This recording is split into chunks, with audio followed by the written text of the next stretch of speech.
back to my channel. അപ്പോൾ ഞാൻ ഇന്ന് ഡോൾസിനെ കാണിച്ചു തരാം. ഇതാണ് എനിക്ക് ഇഷ്ടപ്പെട്ട ഡോളാണ്, കിറ്റി ഡോള്. കാണുമ്പോൾ പൂച്ച നല്ല രസമുള്ള പൂച്ചേനെ പോലെ ഇല്ലേ, ശരിക്കുള്ള പൂച്ചേനെ പോലെ ഉണ്ടാവും. അടുത്തതാണ് എൻ്റെ മിട്ടു ഡോള്, പൂച്ചയാണിത്. ഇതെനിക്ക് ഇഷ്ടപ്പെട്ട ഡോളാണ്. ഇതാണ് എൻ്റെ അച്ഛൻ അച്ഛൻ ഗൾഫിൽ നിന്ന് വരുമ്പോൾ അച്ഛൻ്റെ ഫ്രണ്ട്സ് കൊടുത്തയച്ചാണ് ഗൈസ്.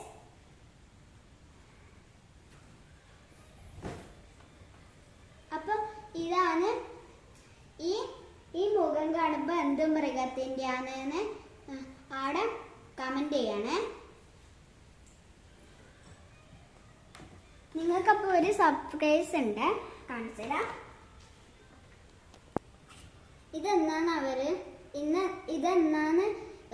അറിയുന്നവര് കമന്റ് ചെയ്യണേ. അപ്പോൾ ഇതാണ് എൻ്റെ വീട്. ഇതിൻ്റെ ഉള്ളിൽ എന്താ ഉള്ളതെന്ന് നിങ്ങൾ കമന്റ് ചെയ്യണം. അപ്പോൾ ലൈക്ക് ചെയ്യണം, ഷെയർ ചെയ്യണം, സബ്സ്ക്രൈബ് ചെയ്യണം. Bye bye.